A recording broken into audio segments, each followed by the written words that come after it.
السلام عليكم، اهلا بكم. النهارده عايزه اعمل فته بمناسبه بقى رمضان، نعمل اكلات اللي هي السمينه بتاعتنا. جبت معلقه سمنه كده زي ما انتم شايفين كده، وهنزل بالرز. طبعا فصحنا الرز وغسلناه، ده الرز المصري بتاعنا معايا بالتدريج كده بالراحه عشان ايه ما نطرش.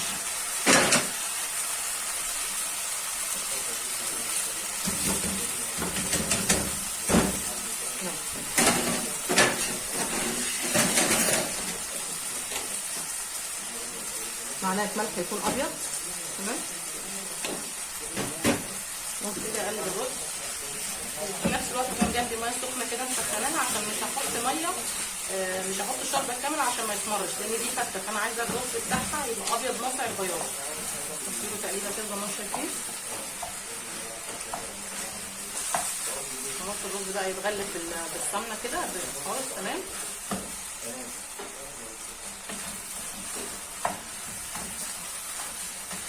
معايا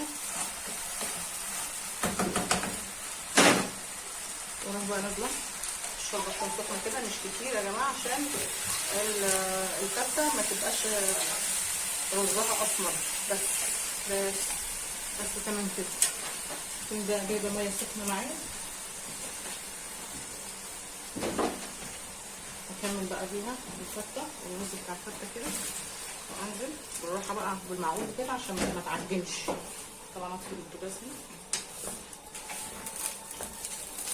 معايا، وغطي الرز بس ايه 1 سنتي، يعني الميه تكون 1 سنتي عشان ما يعجنش معايا، يكون ايه فوق الرز كده ب1 سنتي. واول ما يجي يغلي بقى احطها على النار ايه على نار هاديه تمام.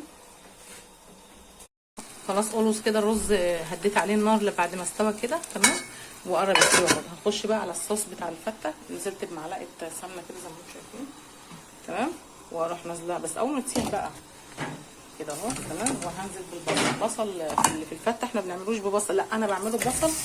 على فكره البصل ده متسبك، فانا هياخد مني وقت، فانا هسيبه بقى ايه لما يكبر كده ثواني كده عشان نعمل احلى صوص فته. اللي مستغرب من البصل يجرب يا جماعه، ما حدش يستغرب، جربوا بس البصل في الفته شوفوا التست هيطلع عامل ازاي. اونس كده بقى جبنا العيش كده، طبعا العيش بتاعنا كده وحمصناه اهو، دخلناه الفرن واديناه تحميصه، وهنبتدي نكسره كده بقى ايه عشان نعمل احلى فته. اونس كده انا عايزه اعمل الشوربه بتاعت الفته، حطيت معلقه سمنه كده. الشوربه دي هي بتاعت الفته اللي احنا بنعمل بيها العيش والصوص بتاعها. فهنزل بثوم مفروم كده تمام شايفين.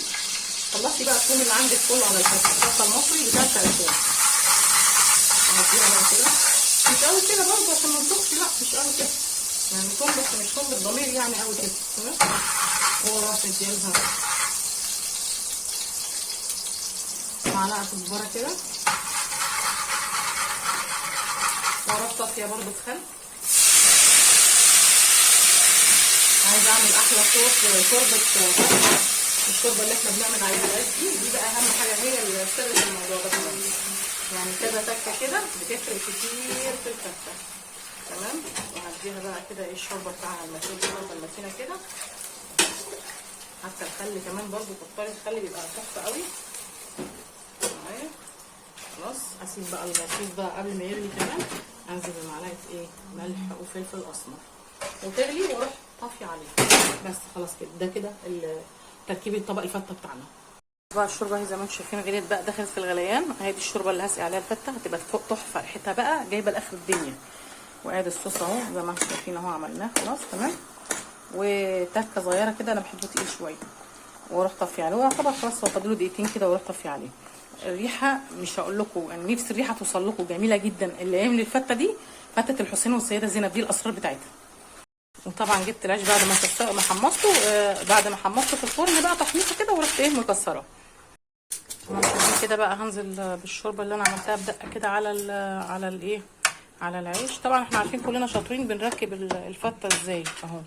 ابتدي انزل بالرز اوزعه اهو تمام اهو على الفته اهو، وهبتدي بقى احط الصوص الاحمر عليها.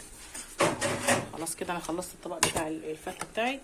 معلش عشان ماسكه التليفون، عشان وقت المغربيه ده صعب قوي، صعب قوي قوي قوي على الناس كلها. فا ثابت اهو تمام تمام خلاص.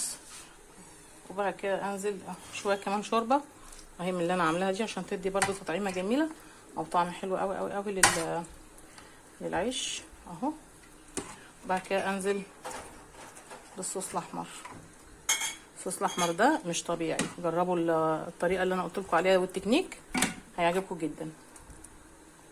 يلا، ده كان فيديو النهارده عن طبق الفته اهو. لو عجبك الفيديو سبسكرايب وتفعلي زر الجرس عشان يوصلك كل جديد.